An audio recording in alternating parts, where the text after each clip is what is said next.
Hi, Audrey. I thought I would read you another book. So this one is called The Puppy Who Wanted a Boy.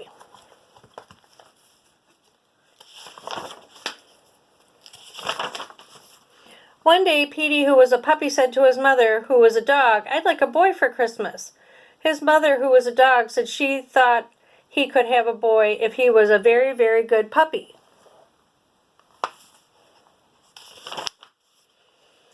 So the day before Christmas, Petey's mother asked, "Have you been a very good puppy?" "Oh, yes," said Petey. "I didn't frighten the cat." "You didn't?" said Petey's mother. "Well, I just frightened her a little," said Petey, "and I didn't chew any shoes." "Not any?" said his mother. "Just a teeny-weeny chew," said Petey, "and I remember, well, I almost remembered to bark when I wanted to go out." "All right," said his mother. "I think you've been good for a little dog, so we'll go out and get you a boy for Christmas."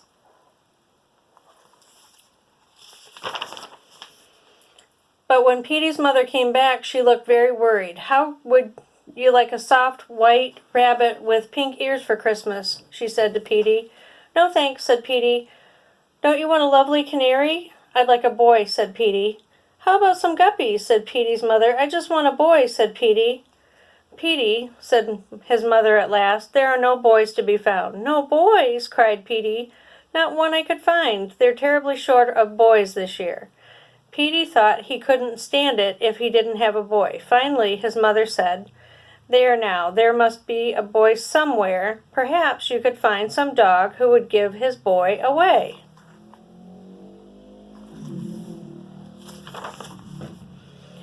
"Do you think I could?" asked Petey. "It wouldn't hurt to try," said his mother. So Petey started off. It wasn't long before he saw a collie racing a boy on a bicycle. Petey trembled with joy. "If I had a boy on a bicycle," said Petey to himself, "I could run like anything. I'd take a little run right now, and I'll ask the collie politely if he'd give his boy away."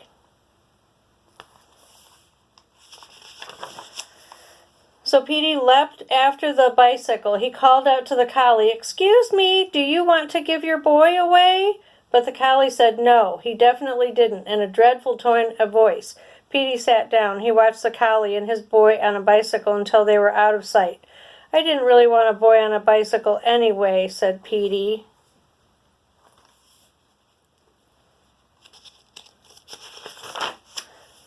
After a while he saw a setter playing ball with a boy. Petey was delighted. "If I had a boy to play a ball with," said Petey, "I'd catch the ball smack in my mouth. I'd like to catch the ball now." But he remembered how cross the collie had been, so he sat down on the sidewalk and called out politely, "Excuse me, do you want to give me your boy? Do you want to give him away?" But the setter said no, he definitely didn't, in a terrifying tone of voice. "Oh, well," said Petey, trotting off. "I don't think playing ball is so much fun."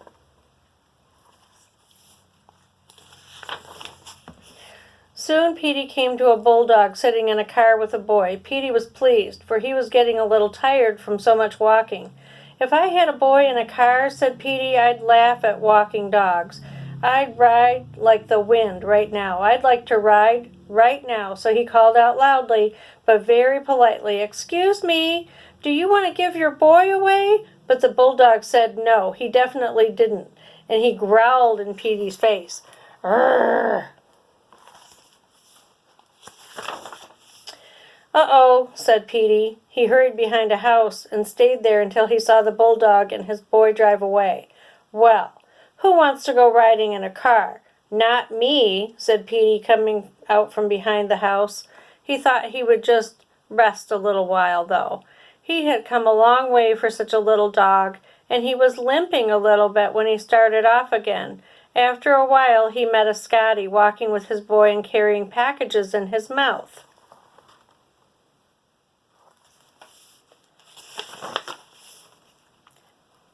"Now that's a good kind of boy," said Petey. "If I had a boy to take walks with and carry packages for, there might be some dog biscuits or cookies in the package. I would like a cookie right now." He hadn't had any lunch, but he remembered how cross the collie and the setter and the bulldog had been, so he stayed across the street and shouted at the top of his lungs, but polite as could be, "Excuse me, Do you want to give your boy away? The Scotty had his mouth full with packages, but he managed to say no. He definitely didn't, and he showed his sharp teeth to Petey.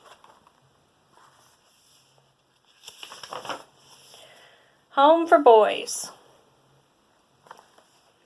I guess that wasn't the kind of boy I wanted either, said poor Petey, but my goodness, where can I find a boy?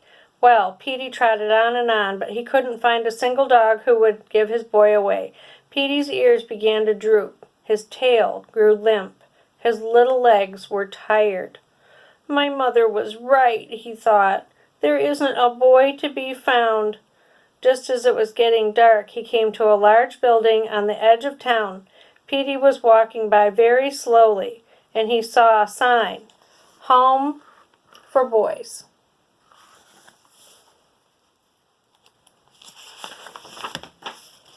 Maybe I could find a boy here, said Petey to himself. These boys have no parents and no dog to take care of them either. He padded slowly up the walk of the home. He was so tired he could hardly lift his little paws. Then Petey stopped. He listened. He could hear music. He looked through the window and he saw the lighted Christmas tree and the children singing carols.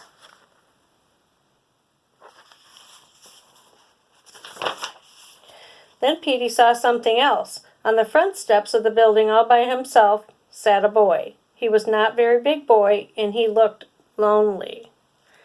Petey gave a glad little cry. He forgot about being tired. He leapt up and landed on the boy's lap. Sniff, sniff went Petey's little nose. Wag, wag went Petey's little tail.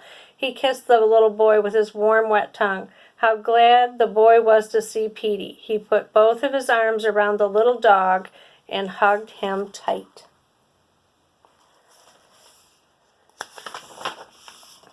Then the front door opened and a lady looked out. Why are you here, Ricky? She said. What's our newest boy doing out here all alone? Come on in and sit next to the Christmas tree. Petey sat very still. The boy sat still. The boy looked up at the lady and down at Petey. Petey began to tremble. Would the boy go in and leave him? I'm not alone, said the boy. I've got a puppy. A puppy? The lady came out and looked at Petey in surprise. Can he come too? Said the boy. Why, said the lady, you're a nice little dog. Wherever did you come from? Yes, bring him in. Come on, puppy, cried the boy. They scampered. A crowd of boys were playing around the Christmas tree and rushed at Petey. They picked him up and petted him. Petey wagged his little tail. He wagged his fat little body. He frisked about and licked every one of the boys. Can we keep him? Said one. Can we give him some supper? Said another. Can we fix him a nice warm bed? Said the third. We'll give him some supper and a nice warm bed, said the lady, and tomorrow we'll find his mother and see if she'll let him stay. Oops, I forgot to show you.